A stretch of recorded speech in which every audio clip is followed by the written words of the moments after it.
Guys, what's going on? I hope you guys are well. So guys, Inoue, a lot of you have been telling me to do a video on, sorry, not Inoue, Casimero.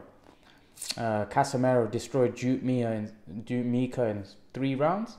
He battered him and he took out a lot of frustration that he had, not getting the Inoue fight. Obviously, because of the pandemic, that fight wasn't possible because obviously Inoue was in Japan and it was a fight where, they just couldn't get Inoue over. But Casimero put in a fantastic performance, and Casimero is an unbelievable fighter. I think Casimero is a special talent. He's a real good fighter, Casimero, and I'm really impressed.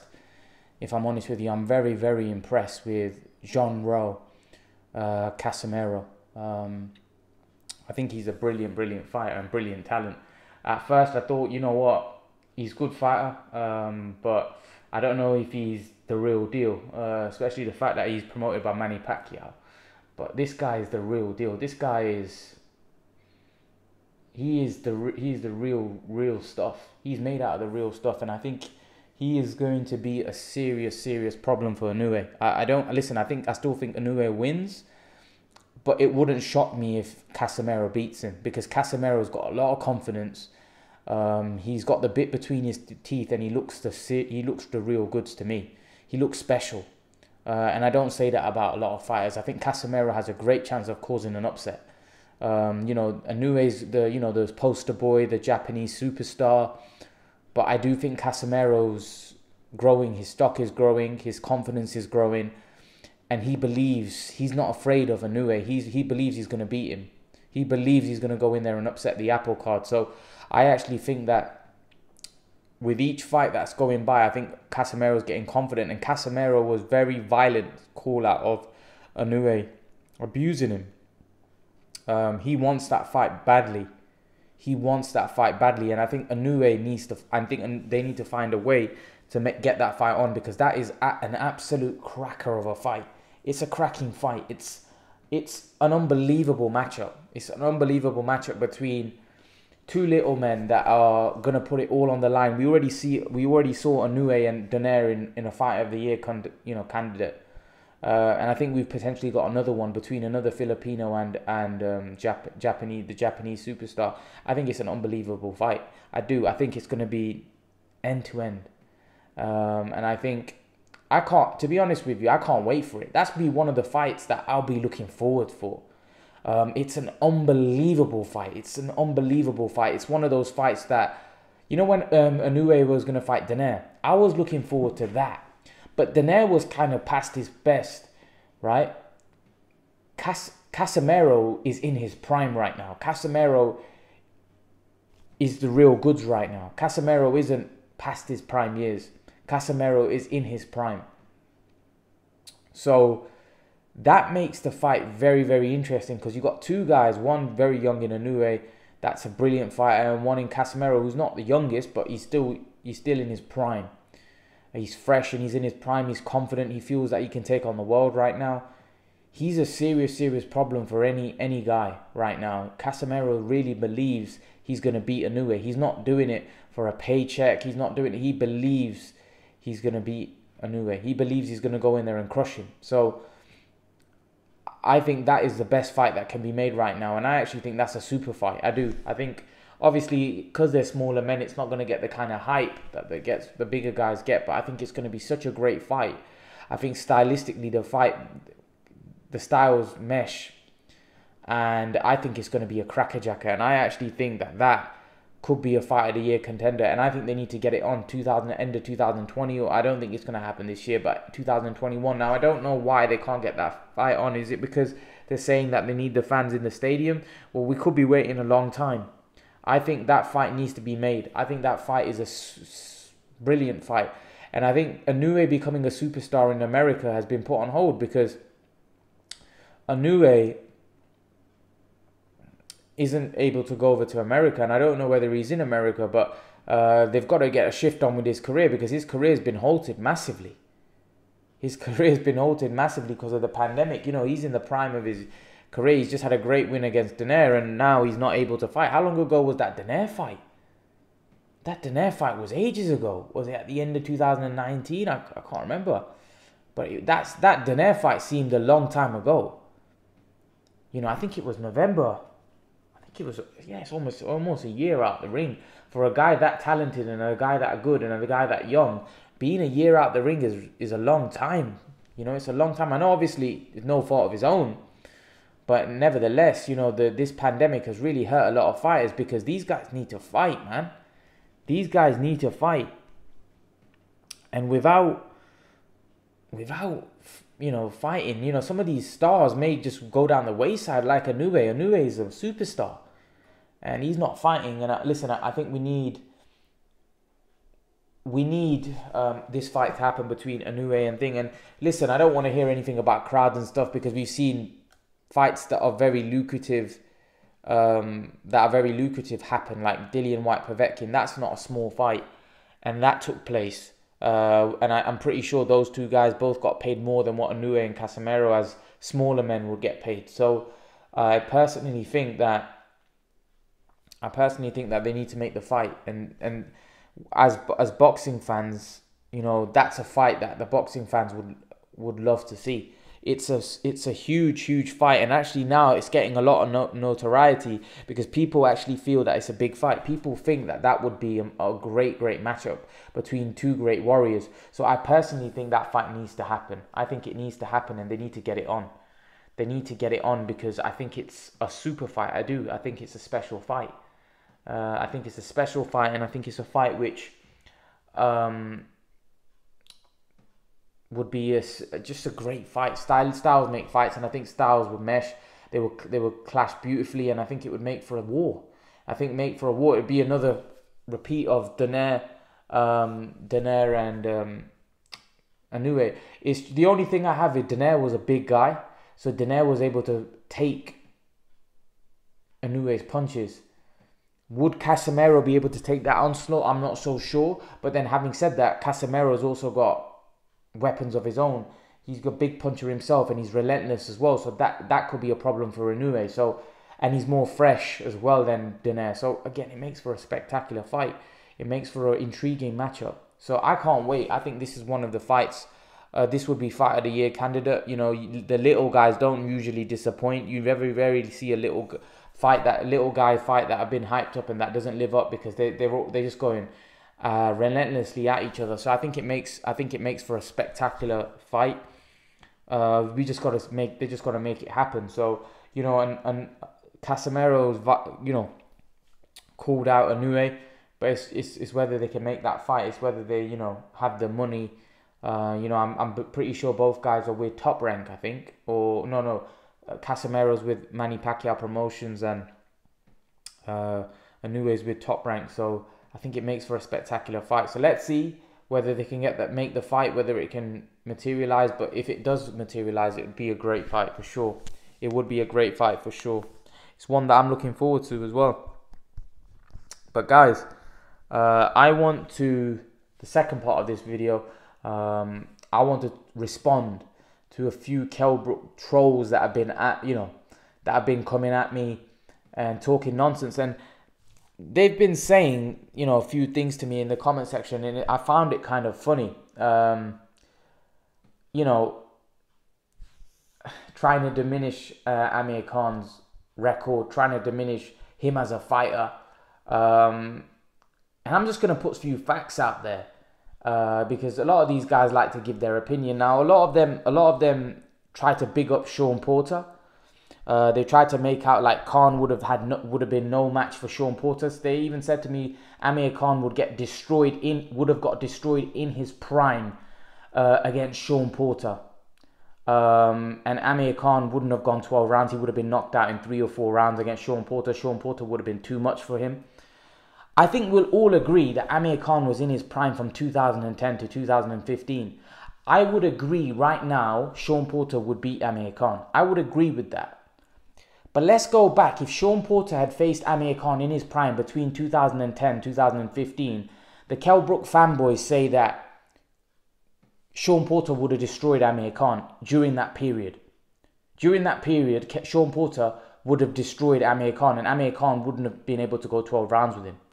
right? That's what you guys say. I'm only responding to what you guys are saying. And Shawn Porter would have eaten Amir Khan for breakfast. And they say that because Brook beat him, so they're trying to make out that that win was something special. And Shawn Porter was some kind of killer, right? I'm going to put some facts out there for you, right? So, and firstly, what I'm going to say is that Amir Khan lost.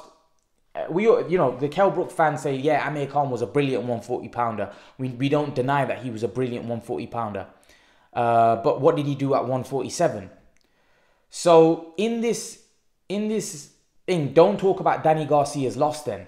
Because if you're saying that Amir Khan, we don't care what he did at 140, then, and we just care about what he did at 147 and what he was at 147, then you can't look at the losses at 140 either, right?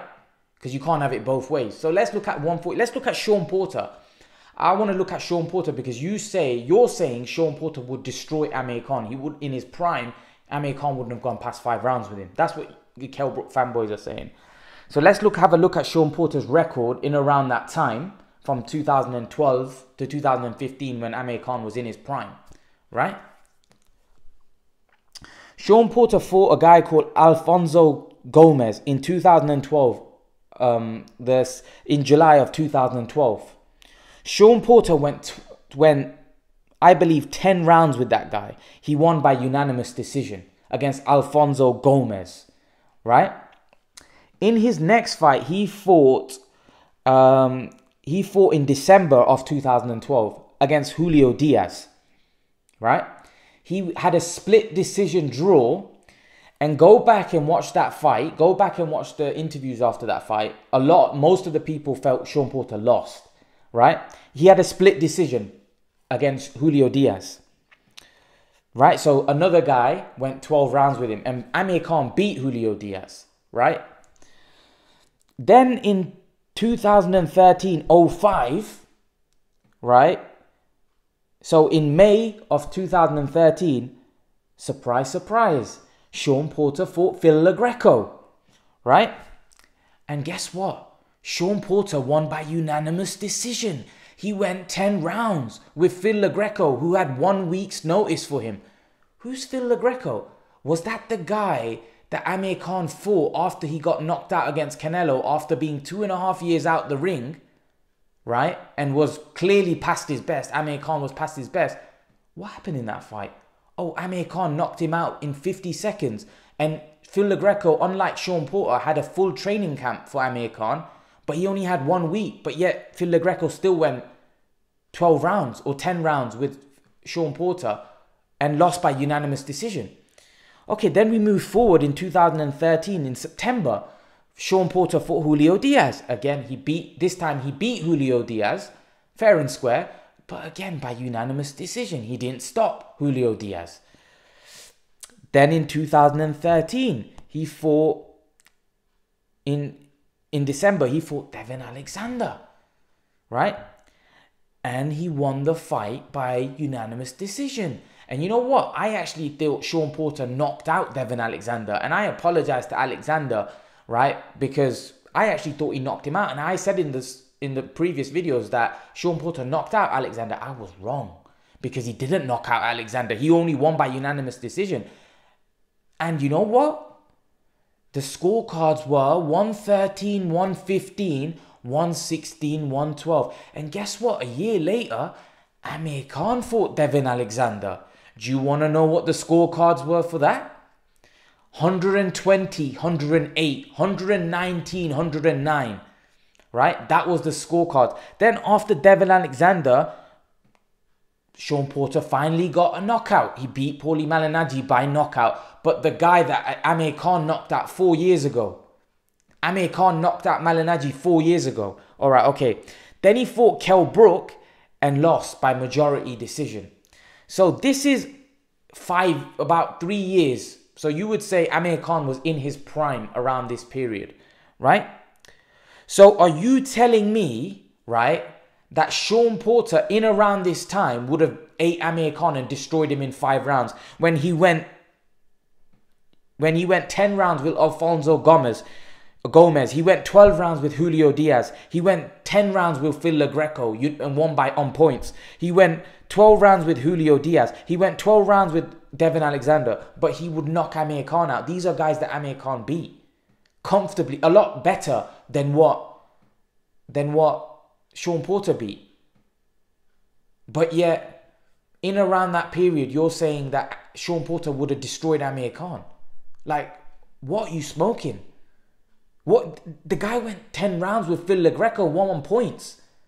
Are you that stupid that you think he's just going to destroy Amir Khan? Phil LaGreco's not even an elite fighter. He went the decision with him. And the other thing was that you said Maidana's not even on the same level as Shawn Porter. Maidana would knock the crap out of Phil LaGreco. Maidana would beat the crap out of Julio Diaz. Now, when Devin Alexander beat up Maidana, yes, I agree with that. But we already saw that Amir Khan beat Devin Alexander a lot more impressively than Shawn Porter beat him. Amir Khan did a better job on Devin Alexander than Shawn Porter did. The results show that. Look at the scorecards. Shawn Porter won on one of the scorecards. He won 113, 115. He won by 7-5. And he won 116, 112 on the other scorecard. Amir Khan beat him every round. Look at the judges' scorecard. 120, 108, 119, 109. Amir Khan won every second of every round. Look at the difference. Are you honestly telling me that the guy that went unanimous decision with all these guys would destroy Amir Khan? What are you smoking? Shawn Porter's not a knockout artist. He never has been. He never has been a big puncher. What makes you think he would have knocked Khan out in around that time? When he can't even knock out LaGreco. He can't even knock out Julio Diaz twice. He can't even knock out Devin Alexander.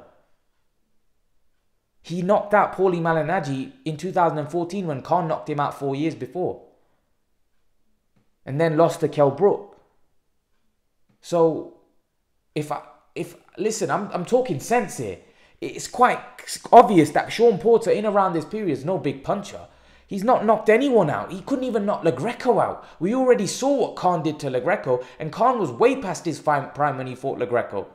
God knows what Khan would have done to LaGreco in 2013 when he was in his prime.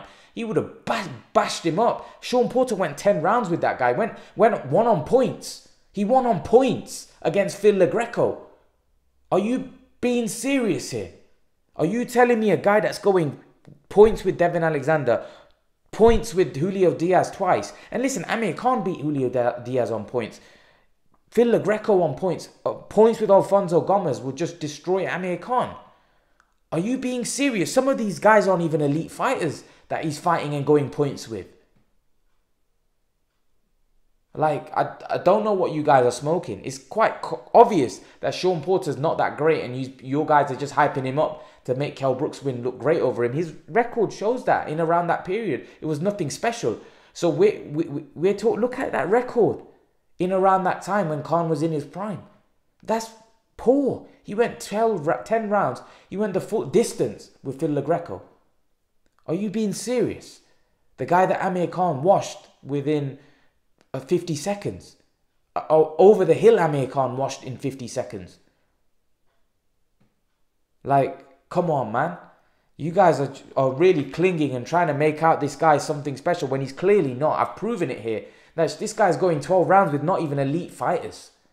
He's going 12 rounds with guys that are lower level guys, and you think he would destroy Amir Khan? Phil LaGreco isn't better than Amir Khan.